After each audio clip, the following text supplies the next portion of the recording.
All right. Who's ready to get started with this first mile and the last one, First right? mile and last mile. So, yeah, I'm ready. Good to go, Andrew. How about yourself, Brent? I'm good. I've got the nutrition down. I've been training for this for months now. I'm ready.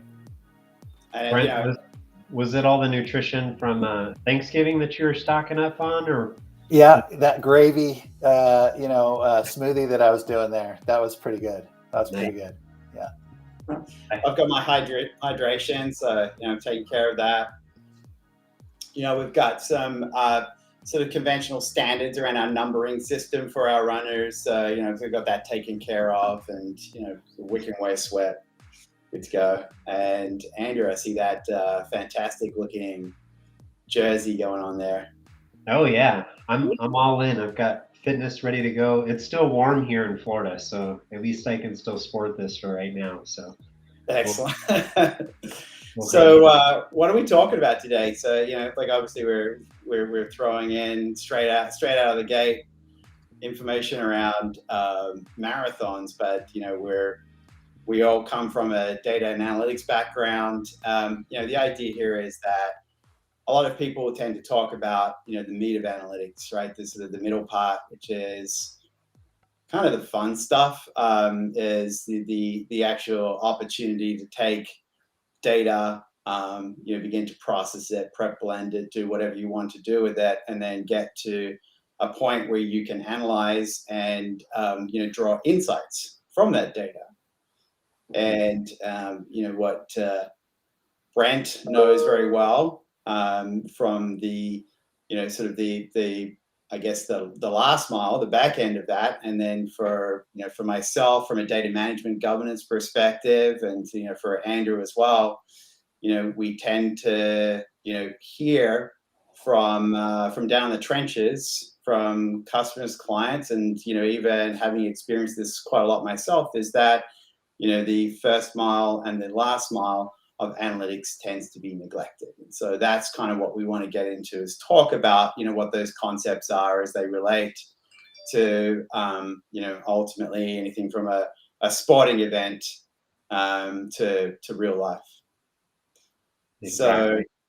So, to kick this off, I think what I'd like to do is just sort of talk a little bit about, how I sort of came to, recognize that idea that data governance and proper management is necessary in order, to get to like an optimal, point of analysis, and being able to sort of really get both efficiency, as well as accuracy out of your data analysis. And, so just to sort of keep running with this analogy. Talking about data governance, sort of, and how did I recognize that I needed data governance, working off the question of the day, is that, I realized after a number of, data management and governance projects, was that I would often look at, the entire scope of things when it came to my data sources. I would dive straight into, my analysis without really sort of proper planning ahead of time, determining, so what are my critical data elements? So what are the data sources that are, perhaps certified or of sufficient quality for me to start using in my analysis? And I think, for the most part, there tends to be this boil the ocean kind of concept, whether it's building out a data governance program and feeling like you need to bring in every data source from every data platform, and that you need to bring in all assets from all of your reporting platforms in order to just as really get yourself organized. And that was this realization, sort of going into some of these analytic projects, knowing that I was born in the ocean, going too fast out of the gate, and without that proper planning and without that clarity around the data sources that I was using, I was essentially falling short of my goals. And the same can be said of a marathon, a triathlon, is that you want that proper planning. You want to understand what that initial scope is. Don't go out too fast. In a marathon, they always say that, if you start out a little too fast because you're feeling fresh, you're feeling ready, you jump out there at a very quick pace, you're going to certainly lose all energy by the time you get about halfway through the marathon. And the same can be said, as I said, for you around your projects and around the data analysis. Yeah. So as we're starting to talk about this, thank you, James, for kind of giving that insight and recognizing when you first needed data governance. Brent, do you want to give a brief introduction here and also talk about maybe when the first time you recognized that you needed data governance, or how do you recognize that? Yeah. I was just thinking of a of a scenario that I ran into. Yeah. So my background, for those of you who don't know me, author of Effective Data Storytelling. I've worked in analytics for the last 18 years, mainly vendor side. So I focused on marketing analytics, digital analytics. So Omniture, Adobe. Then I worked in Cloud BI at Domo.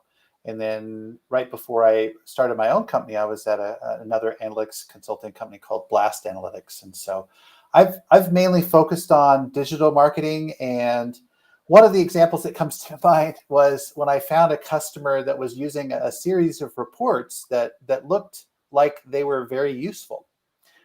They were named very well. The information seemed like it was exactly what they needed. But as I started to look at the data, I was like, wait a second, this data set doesn't seem like it's really representative of all of their customers that are coming to their website, because it had a bunch of different segments and a bunch of information about these customers. And then what I realized was it was actually a small survey that they had done. So it was like a very tiny fraction of their customer base, their visitor base that was coming to their website, but they were making decisions based on these segments that were now in their data set, and it didn't reflect all of their customers. And we had to break it to them. You're making decisions on reports or metrics that don't represent, they're not what you think they mean. And that's a key thing. That's a governance issue where if we don't know where this data is coming from, even if they're well named, in this case, the business users thought they were using appropriate reports, in the interface of the analytics tool, but they didn't have full context on where this data came from and what it really represented. And so that, once we explained it to them, then they were disappointed, of course, because they lost some valuable reports, or at least they realized that they weren't as valuable as they thought they were. And, and that changed kind of what they need to do. So I'm a big proponent of data governance. I think it's really an important thing. When I look at it from a data storytelling perspective, the two things I need from my data is I need good quality data, right? If people don't trust the numbers that I'm sharing in my story, it doesn't matter how great the story is or how compelling or engaging it is. If everybody looks at those numbers and say, well, where did this come from? Oh, it came from that data source. Yeah, we don't even touch that. Anything coming out of that is garbage. All of a sudden, my beautiful data story means nothing. It will it will inspire no action, and so it will be undermined. The other key thing that's important for data storytelling is relevance of the data, right? So I want to have relevant data. I want to make sure that I have meaningful information, that I can build a story on, and that's going to connect with the audience. If I have irrelevant data, then again, it doesn't matter how compelling or engaging the story is. At the end of the day, the audience doesn't care because the information is not relevant to them. So those are things that I think come out of the data governance to ensure that we have both good quality data and relevant data. And we can find that relevant data that we need to tell stories with. So that's how I kind of look at data governance, that without it, we don't have that foundation that we need for good data stories to happen. Yeah, thank you, Brent. I really like this because there's actually a few things that I saw there. Good data governance is almost like the running aspect, right? I do a lot of running and biking, so I can eat amazing food. And the reason why I like amazing food, as we kind of talk about that, is a lot of that comes from good recipes, right? So you could have like the joy of cooking and or even French cuisine, and it's very by the book, right? Or you could even do experimental stuff like the flavor Bible, where you're just intermixing and kind of interspersing those. But as we look at those components, they all have rules, like you were talking about, where they kind of help guide us around maybe simple things about what temperature should chicken be cooked at, etc. And what gets me excited with these pieces that we're discussing today is you actually touched on survey data, which consumed a few years of my career. And when we talk about that, it's very messy data. It moves very fast. And when we look at that, that's always a sample, right? It's always going to be a sample or a snapshot in time. And what's scary about that is it's very tactical information. And when we're using one source, it's always going to be tactical. And as we look at AI and ML, part of the reason why we're so excited about that as leaders is because that's going to allow us to make more comprehensive, holistic, strategic decisions based on the analytics that we're finding. But we have to do that in a way where we can see what information is relevant. You don't make a good soup by just kind of throwing everything into the pot, right, and hoping for the best.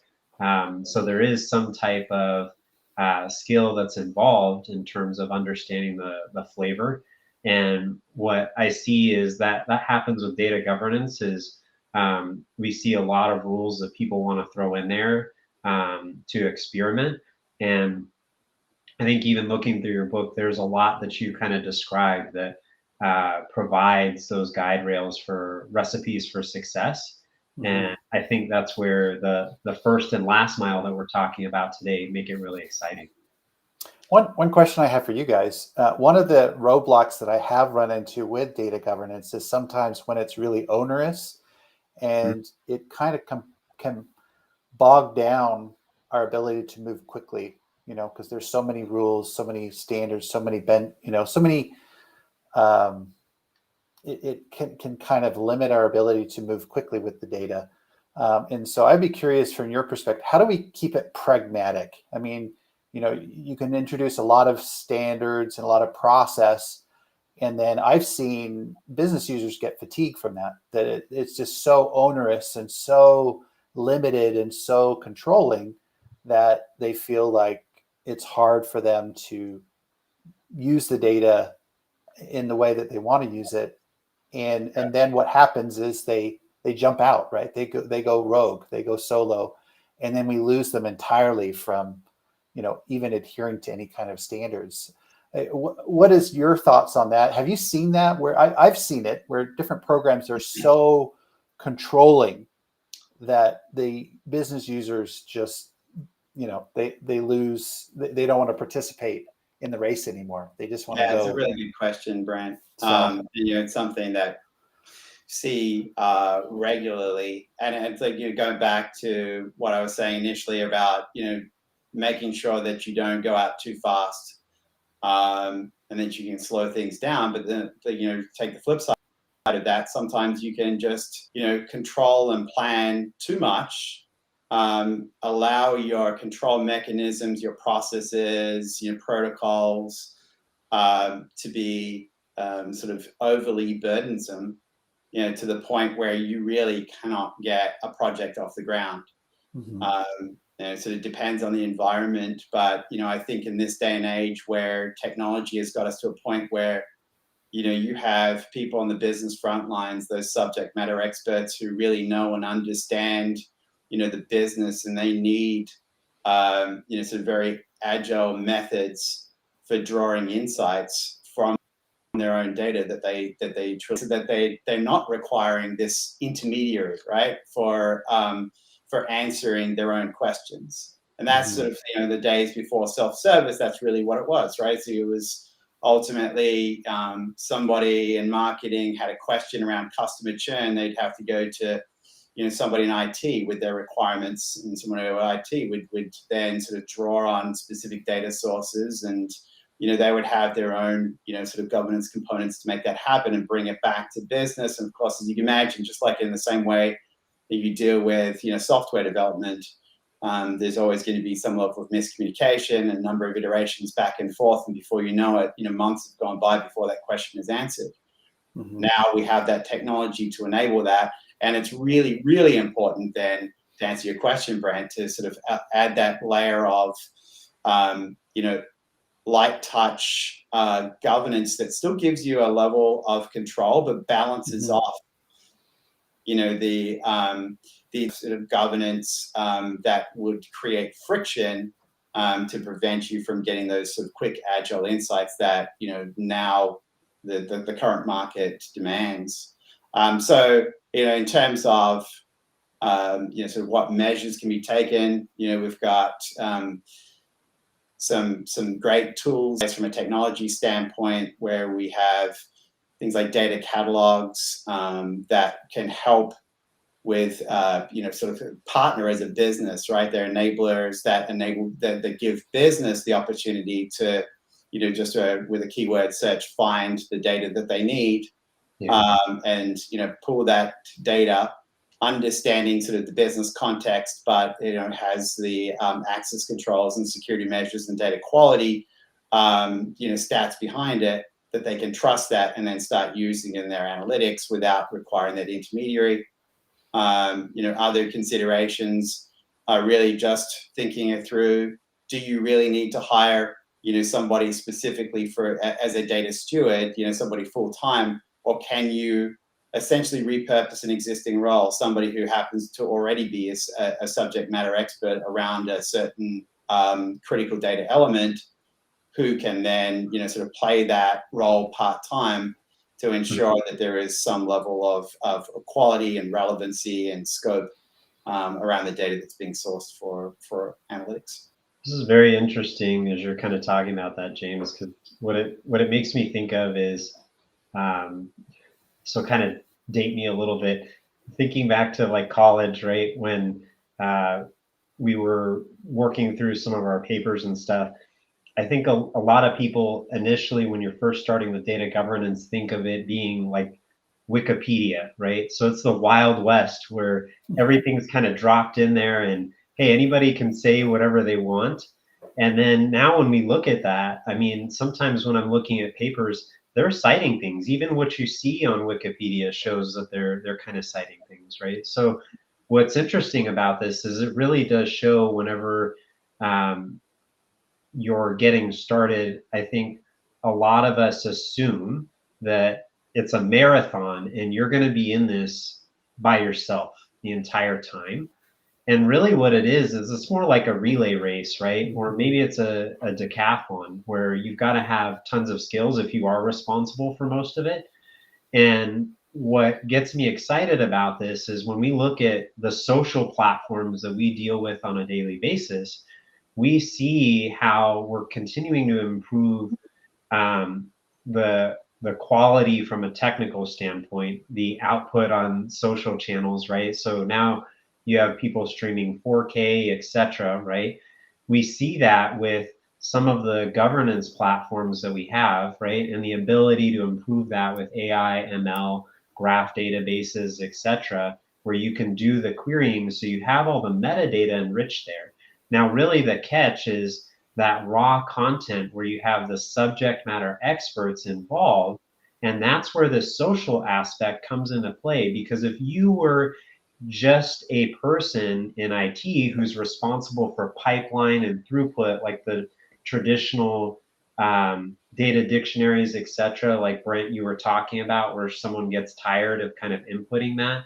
Once a year, you say, hey, make sure you fill this out and everything's up to date. You get that sense of monotony. Whereas today I feel a sense of investment where I'm sharing all the exciting insights that we have in these new cataloging products that exist out there. And then also with the new permission sets that exist. Now it's an asset. We realize that, and we can see from a transparency perspective how these things are interconnected and how it's allowing us to exceed in the rapidly changing environments that we have. Yeah, and centralizing it doesn't necessarily just lead to exhaustion. Yeah, it makes it completely unscalable, right? And again, that's really, in larger organizations and in a really competitive environment, you're never going to get to a point where you have one or two individuals who are providing full business context to your critical data elements. It's simply not scalable. So, having these enabling tools, getting some, I'll go back to saying sort of light touch, very non-invasive processes that can ensure that you can get that level of standard, consistency, quality out of your data, enable those business front lines to move on and get their questions answered. So now let's look at this, Brent, from a last mile data storytelling point. First of all, before I met you, I didn't know a whole lot about data storytelling. It's like I always thought about that the processes associated with data analytics being, okay, you got to the point where you generated these insights. They were slapped into a visualization platform, let's just say a Tableau report, and you called it a day. So I'd love to hear more about kind of where you take that point and then really provide additional value. Yeah, I recently published a blog post about it just last week, and we talk about an insight funnel. And so at the top of the funnel, that's where all your data pipelines, all your raw data is coming into dashboards or reports, right? So that's where you're starting to take all of this massive amount of data that you have, and you're starting to narrow it down to what's the most critical and most relevant and most important information, the KPIs, we use that term a lot, the key metrics, the dimensions that are really critical based on the business strategy, right? We've looked at the business strategy. We understand what goals or outcomes people are trying to drive. And that information is going into the dashboards and the reports. Now, one of the challenges that I've run into is sometimes people think, oh, that's storytelling. That's data storytelling right there.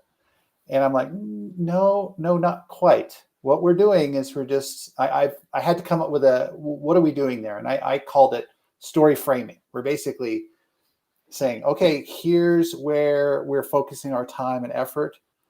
These are the metrics that really mean something to us. So we're starting to narrow down to a potential story. The stories are going to come from these key metrics that we're focused on. Obviously, there's other data that will enrich it, but it's going to be, if you're an e-commerce company, it's going to be about your orders. It's going to be about your revenue. It's going to be about your conversion rate. It's going to be about average order value. All those associated metrics. And then what we can do with those tools, a dashboard or report, is we can look at them to find observations. We can see, oh, sales were up in this particular product category by 200%. Is that an insight? No, that's just an observation. It could lead to an insight. As we dig in, we start to find, oh my gosh, we've got some social media influencer who's pointing people to our product category page and is telling people to buy this particular product. Oh, okay. So now we start to understand what's going on here. Maybe we reach out to her and say, hey, would you like to collaborate? We've got other products we'd love for you to promote, and then all of a sudden it turns into and action. And so the key thing with data storytelling in my mind is it's at the bottom of that funnel. Once we've gone through creating information that's useful to the business, then we start to do analysis, either in those reports or dashboards or in other analytics tools, and we uncover an insight. And an insight, that's another term that I feel like a lot of the time we use very loosely. Yes. And when I was writing my book, I was like, I actually had a couple of reviewers of my book come to me and say, Brett, you're talking a lot about insights in a lot of your chapters, but you haven't really defined what you mean by an insight. And so that kind of sparked me to go, well, yeah, actually, I'm kind of just assuming we all know what an insight is. And as I started to look at the dictionary definitions, I found them very problematic. They weren't really that clear to me and didn't really distinguish what's really critical about an insight. And it was only until somebody shared with me a definition given by Gary Klein, who's a psychology author. And he said that an insight is an unexpected shift in the way we understand things.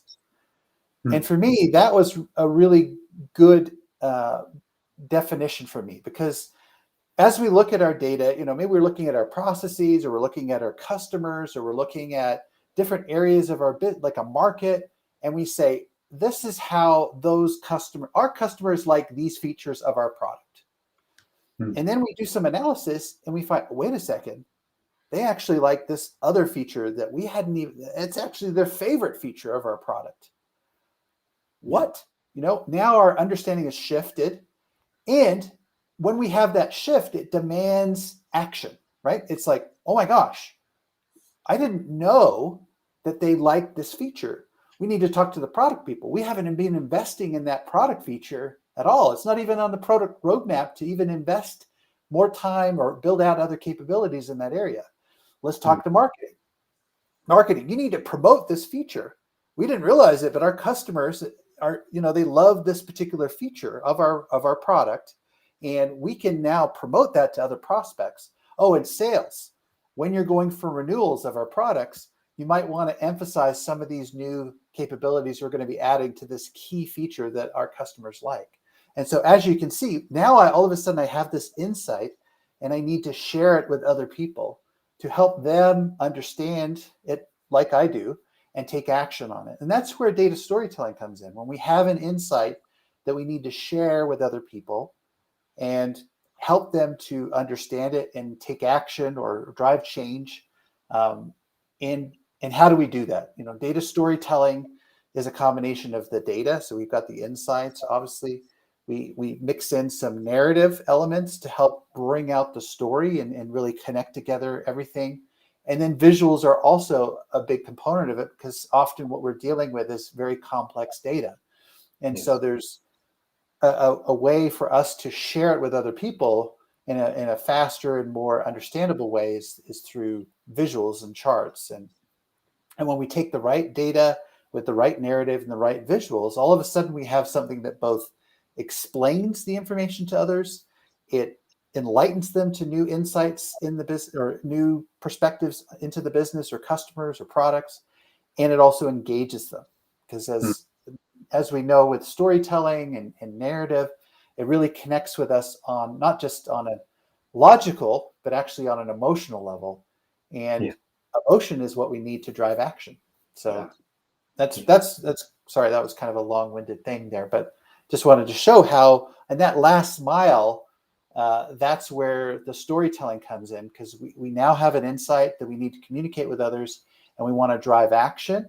And the only way that you're going to get one of these is if you finish the race, right? Exactly. And just finding an insight is not enough. We need people to act on that insight and drive value, business value. Now, I'm going to quickly say these are not my medals. I'm married to a wife who is an amazing athlete. She has done marathons. She's done Ironman. And so, I'm just borrowing those, but they seemed appropriate. Brent, I think that's important to even sharing that, right? Because you're there supporting your wife. And I know we were talking a little bit about the show, or right before the show, where you were talking about some moments that were scary for you. And I think the same thing is true in data governance, right? When we talk about the marathons, right, or triathlons, there's those moments where we may have shin splints. There could be inclement weather, right? Kind of like we saw in China. Yeah. Oh, about yeah. There's the ultra event where those athletes were stranded in the mountains and it started to snow, and yeah, I think there may have been some fatalities. But yeah, that's really scary. yeah, it's very sad. And I think when we look at this, right, I think that's important for us to remember is without the data governance, right, or without all the information, if because they didn't provide the weather data to everybody, they were exposed where there was some risk that they didn't factor in as to whether to continue the event or even to participate, right? And I think that's an important piece that we need to be aware of is it's that comprehensiveness and transparency that really makes a difference. And what I appreciate is you talked about kind of framing things, right? So being able to set the frame when we talk about like tableau, which means blank canvas in French, right? That really helps you identify the fact that, hey, there still is a canvas. And then when we look at the different data sources, I'm sure I'll get dinged on this one, or different colors. So we do obviously want to limit the number of colors that are in our dashboard. But when we talk about these different sources, right, the idea is to blend them and to see what we can create. But it all starts with the ability to communicate what's in the store or what's on the table that we have to work with. And as we go from the first mile, that's a person that is helping to gather and kind of curate that data successfully. And then when we look at the last mile, I like that you highlighted that it requires basically from insights to actions, there's the emotional component that you have in terms of investing there. And I think that's something that gets me excited is we see this with modern data governance platforms is there is that social aspect because we do want the emotional investment in there. There's so many passionate people out there. We want them to be passionate about owning the data and supporting it so we can make sure that those insights are actionable and that they're safe, right? Or at least as well thought out as they can be. Yeah, well said, Andrew. Yeah, and it's it facilitates a data-driven culture. You've got the right tools, the right processes. Again, so Goldilocks rule: not too much, not too little. And then you've got that opportunity for those who have questions around their data to be able to take advantage of that with sufficient knowledge. Obviously data literacy is important as well, to start driving out your analytics. One thing that Brent brought up, which I thought was an excellent parallel to what I've been talking about around data governance, and I never really thought about this before, was Brent, you said a couple of times context and overlaying context to the observations that were made. And, so whether it's a customer churn report out of marketing or maybe some sales revenue report across a number of different regions, if you don't have sufficient context, you're not truly going to understand the observations that have been brought forth are of relevance and are really indicating the kinds of metrics that you really set out to try to derive in the first place. And again, sort of lending a hand to sort of context. If you have in your data catalog and you're for an organization, you have specific sales regions, and those sales regions could be what, LATAM, EMEA, NORAM, and then of course what defines, those regions. And so for the most part, I think people feel like that there's really sort of a standard around, what states make up North America, make up the Northeast region of North America, or, what are the countries in sort of in the LATAM region and in EMEA. Sometimes those will change, they will differ, or even Asia Pacific. And if you go out of the gate pulling together metrics and pulling together a report around sales revenue within a specific region with your own personal understanding of that region, without really aligning with the customers, with the organization's standard definition and description of that region, then you might well be pulling together metrics that are not going to align with expectations. And worse, they're going to steer that organization in the wrong direction. So having context starting out of the gate from a data governance standpoint, having standards, consistency, and then at the other end of that in your storytelling is helping everybody understand that, hey, this is from a specific region. That region, if the question's asked, is made up of X states within North America, and then sort of move on to then talking about the information that's displayed. And it's interesting, like when we talk about context, that there's lots of different forms of context. There's, we think about business users who they think of the context of knowing when a competitor campaign has launched, or there's something in the market that has changed, or so-and-so left that team. So now that's why they weren't able to deliver on time, because the new manager doesn't know what they're doing. There's that kind of context. I've also run it, and this is probably more of a data governance kind of context. In one of the companies that I was working at, I had a manager who really dived into what I would call popping the hood, on these metrics. Because internally, a lot of leaders within this organization believed they understood the metrics. And when he popped the hood and said, actually, this is how this is collected. Did you know that we tag this event before this action occurs? And I forget what it was, but it was actually, everybody thought that event was tagged after they'd already done this other action, which meant basically that this prospect wasn't as good a prospect because they hadn't taken that extra step.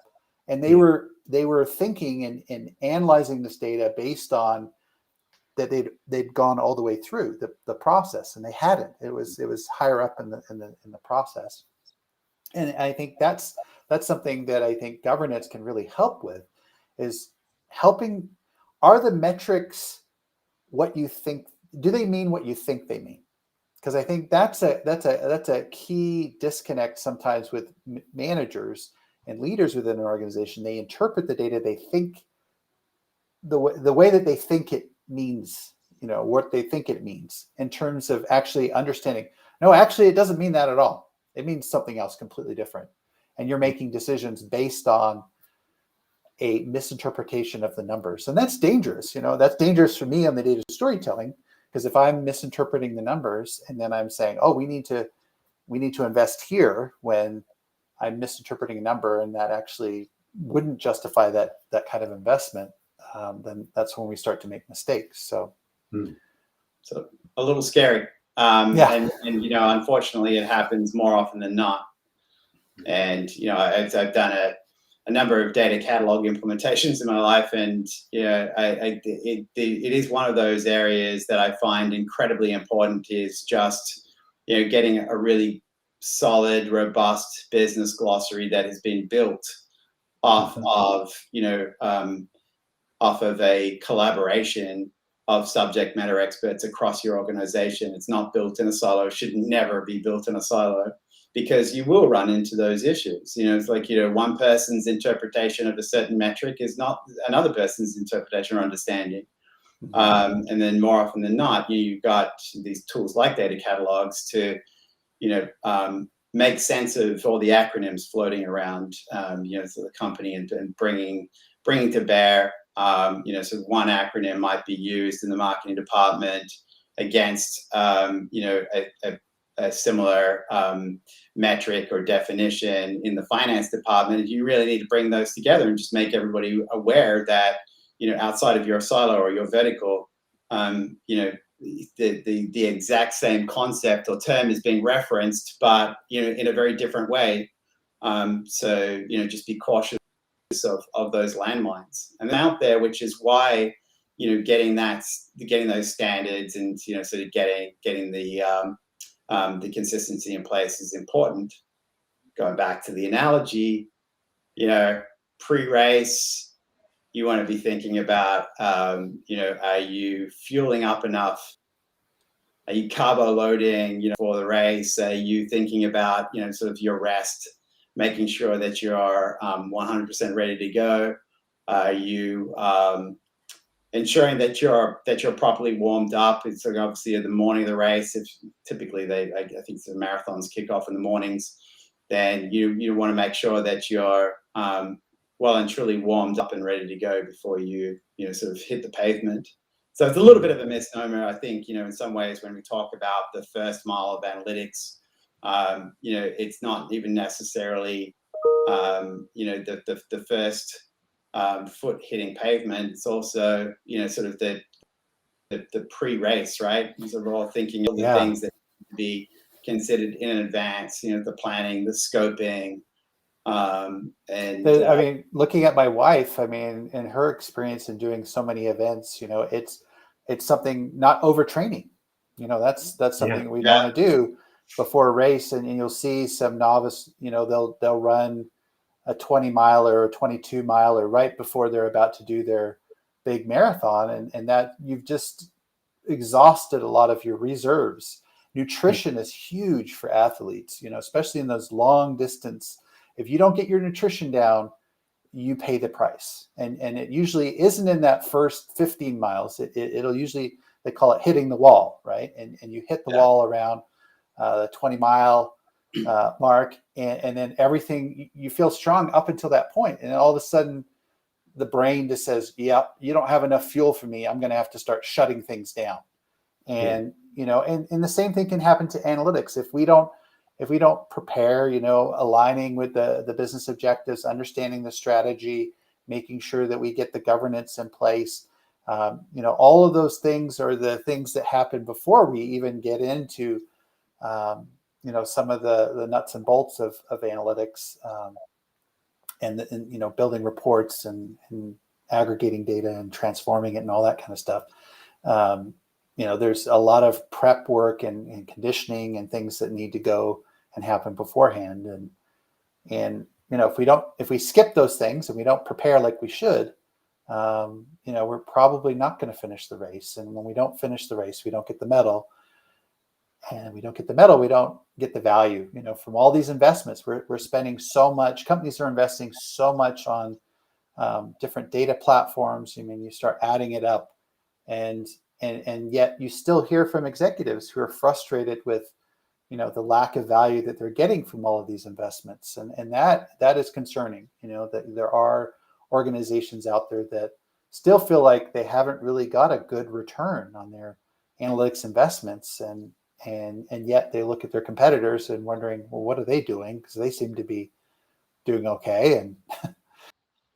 And so that's, again, maybe that's where a personal, coaching and training. I mean, that's another key part of what I've seen with my wife. She got a coach, and she's had several coaches, and each coach has kind of gotten more and more higher level coaching. And that has been critical, because now she has a resource that she can turn to for advice and direction. And, should she be worried about this happening? And then, her coach said, oh, no, you need to stick to the plan. And, and that can be really valuable too to organizations when they need, advice, how to do this analytics marathon the right way. Yeah, and what's common among coaches, right, is that they've done this before.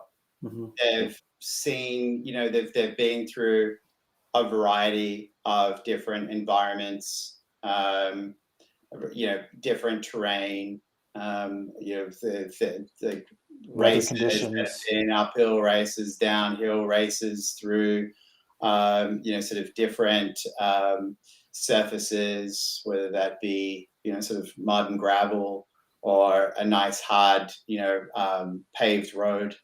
It's that, so it's ultimately looking to mentors or coaches who can help guide you through, just some of those gotchas or some of those obstacles in advance, can really truly pay off. So that also sort of goes to your preparation.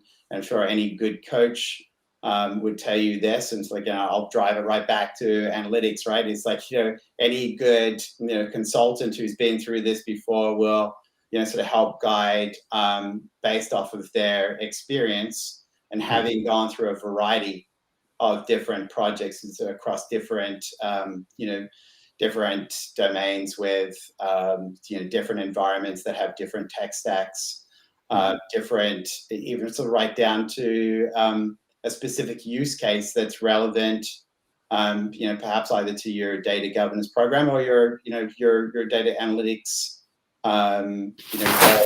goals themselves. And so, I guess it's like, if we were to break this down, it's thinking through this analogy and sort of how it parallels so well with data analytics. It's like, it's like you have certain things that you need to think through and that you need to be prepared for. One is like, being able to, break everything down into incremental goals. And, the first things first is like you need to ensure that you're starting with something that is manageable, something that's going to first sort of get you that incremental first win, that's going to boost your confidence, and is going to sort of potentially get you motivated to move to that next step, and just sort of incrementally get stronger and better, right? And that's sort of what happens with any training, whether it's a sort of marathon or triathlon. And you can think about that absolutely, from a enterprise standpoint when you're talking about any kind of data analytics project or data governance program. Is start small, starts with something that's manageable, something that's going to get that quick win, that's going to fill your sails and enable you just to sort of move everything forward at a pace that is not just comfortable for yourself but for everybody else, so that everybody doesn't sort of they don't hit that wall at the end. The other is envision the finish line, thinking about what are you setting out to do with your analytic project? Do you know specifically what you're looking to get out of this? From a sort of both from a data standpoint as well as an insights standpoint. Who's your audience going to be? So what is the business value that you're bringing with your analytic project? We already talked about starting slow, and like ultimately sort of going back to those concepts of ensuring that you've got enough practice under your belt, and from a racing standpoint, practice makes perfect. Getting that training in. Yeah, I think when we're kind of talking about this is interesting, James, because you're touching on like, hey, if we're looking at the end in mind, you see so many Olympic athletes, right? And they're all assuming, hey, it's that gold medal, right? I'm going to get the gold medal and that's the end. And I was just watching a show on HBO where they had Michael Phelps and others kind of talking about what happens to the athletes after, right? And I think a lot of people, you start with the MVP, hey, I'm going to get a couple of titles under my belt, right? With data governance. And they're not really thinking about, okay, is this something that I'm going to make a career out of, or how is this going to help my team? And then how can I kind of build to that, right? So if for Olympic athletes, if the goal is to stay an athlete or maybe look at coaching, you can start kind of seeding some of those things in with other activities that you're doing on a regular basis, so you can get some of those small wins. So it could be as simple as, hey, I'm working on a dashboard. I am the owner of this dashboard. Can I do a data dictionary for this, even if it's in Excel today, knowing that we are going to implement a plan later? Or maybe I'm on the engineering side prepping a set of data. We just did that session with Kate from Dedicated, right, with Talon, and they were talking about the Talon Trust Score, so you can upload a data set and do a check there. That's a quick, clean way where when I look at this, comparing it back again to the athletes, right, there's so many of these sensors and things that we're putting on there. Like, great, I have an Apple Watch, right? But do I trust this to monitor my heart rate when I'm running a marathon? Maybe I do, maybe I don't. This is where the expert comes in, right? And then you'll hear a lot of trainers, they'll say, the ones on the wrist, it's not as consistent as the one on your chest, which is where you need the experience. So you're not spending a few $100 on this unnecessarily when you can get something that's more effective. And I think that's where the coach kind of comes in. And then using these pieces, you can't assume it's going to catch everything, but it's the aggregate that kind of helps. And then when we look at these pieces, right, it'll be all those MVPs that start stacking up as wins, which showcase to everyone why the data governance is a good investment is because it's going to help improve those wins exponentially and give you the trust. That way you don't necessarily make one of those big, bad, huge decisions. And what you can see this in industry wise, I think, Brent, you were talking about this a little bit, is like finance industry, right? You have quants with AI models, et cetera. And what are they using? They're pulling from a comprehensive set of sources, and they include things like Twitter, etc., for herd mentality, right? But ultimately, that has to be weighted in there so we can understand how that's going to accelerate our portfolio and make things succeed for us at large. Mm-hmm. Yeah, and that's actually a good point, Andrew, around monitoring. Just going back to talking about monitoring your heartbeat, ensuring that you're that you're not once again going to hit that wall in a bad way when you're nearing the end of your run. Same thing with analytics is monitoring, monitoring not just the quality of your data, but from a straight up project management standpoint, it's just monitoring just to make sure that you're still staying within the scope and within the goals that you set out, and that you're not going to. And that raises an interesting, so like if you think about, like we're talking about the marathon being the race, representing analytics, and what that Garmin watch that you're using as an athlete to kind of monitor your progression or whatever, it's kind of like analytics on analytics. That's what I've called it. And that's where, how many people are logging into our dashboards? How many people are using the data to make, to generate presentations or make decisions on it? I mean, and then, obviously analyzing from a data catalog perspective, how much, what's the health of the data, all of those things can help us on that journey that we go. So yes, we're trying to drive business value for the organization, but then we also have these analytics tools. And sometimes I've called it kind of like the shoemaker's fallacy, like the shoemaker's shoes are always kind of, they're so focused on their customer that they don't focus on their own shoes. And that's the danger. I've seen that at many organizations where they don't do analytics on analytics very well.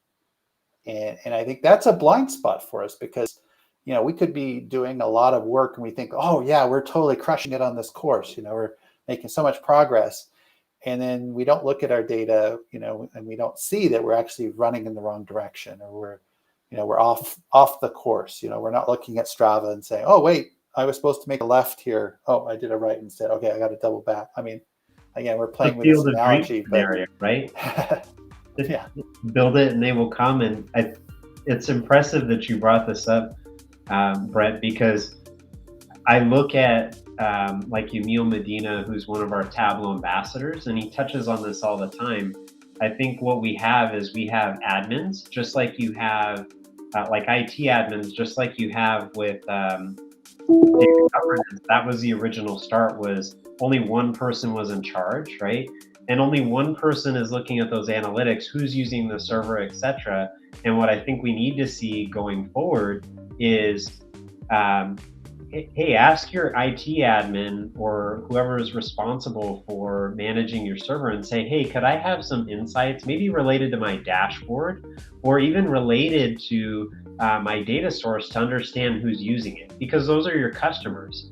And I think what's exciting there is if you start looking at how you're going to gather that information, James, that's where those data governance strategy engagements come in, right? Is because you're meeting with those key stakeholders that we offer, and we're saying, okay, here's the call to action here. If you provide us with that information, we can understand what's working, what's not working, and then help guide that just based on the data that we're seeing, or the analytics on analytics, Brent. Yeah, and I think that look, this whole discussion has really touched on a whole bunch of gotchas and sort of talking through just some of the steps that can be taken to ensure that you can run the race in a very consistent manner. And I want to assure everyone that there are very tangible, attainable steps that can be taken to ensure that you've got that level of consistency and governance, from the outset. You've got that level of preparation in place, and then at the other end of that is around grabbing those observations and really sort of driving insights from them out of storytelling. So I would say, just sort of back to what Brian was talking about around coaching, is just if you are prepared to embark, or you're realizing that there are a whole bunch of gaps, certain things that are obvious that might need addressing, like heavy data silos, just these sort of inconsistencies in reporting and so forth, then there are people who have done this before. There are consultants, there are people out there, sort of mentors to latch onto, who can help, sort of guide you through that initial preparation and get you through that race. And then look, if you really want to get inside Brent's head, then there's a whole book that you can read. Brent, maybe you want to just kind of mention that book. Yeah. If you are into data storytelling, definitely check out my book, Effective Data Storytelling. Here, let me put that into slide mode there. So it's available on Amazon, and it's all about that last mile. How do we take the insights that we have from our analytics tools and use them to drive change, and through that combination of data, narrative, and visuals? And so definitely look into my book or connect with me on LinkedIn. I'd love to connect with people who are interested in data storytelling. And it's definitely something that's, often I find a lot of organizations, they get to the reports, they get to the dashboards, and they don't push all the way through to actually forming a data story, driving that insight to some kind of decision. And if you don't do that, then you're not going to get the full value from your investments. And that's where I think a lot of the opportunity is there to complete that race, get the medals, get the value from your data investments. And data storytelling is definitely going to help on that front. Thanks, Brent. This has been a real treat, just to have a conversation with you. I know that there's a ton of experience, and a ton of value that you can provide in any conversation. It's really interesting for me just to talk about that last mile. I rarely sort of put that focus, but I can tell you that whether it's data governance, whether it's deriving the insights and telling a story and getting people to that aha moment off the back of those analytic projects, or whether it's that middle part that requires the analytic strengths and muscle that we've got with people like Andrew Kim here to make that happen. If anybody has any sort of questions or wants to dig in further around data analysis, then please do look us up. Grab Brent's book, or reach out to Andrew or myself at a meeting. More than happy to help. and I'm pumped for 2022. I'm ready to get into shape, and we've got, it's not just January that I'm thinking about, right? It's next December, how I'm going to look incredibly built for all those Christmas pictures, right? With my ugly Christmas sweater. It should be nice and pumped up and ready to go. Maybe we should meet again, same time next year, just to see how our New Year's resolutions worked out. All right. I Sounds like good. that idea. And don't forget, everyone, make sure to check us out monthly. We're going to be doing the data governance fireside chat with Brent and others here next year. That's literally every month. For our Thought Leader Thursdays, we're going to have different shows, and one of them will be data governance with James, and just like Brent here today. Awesome. Thank you.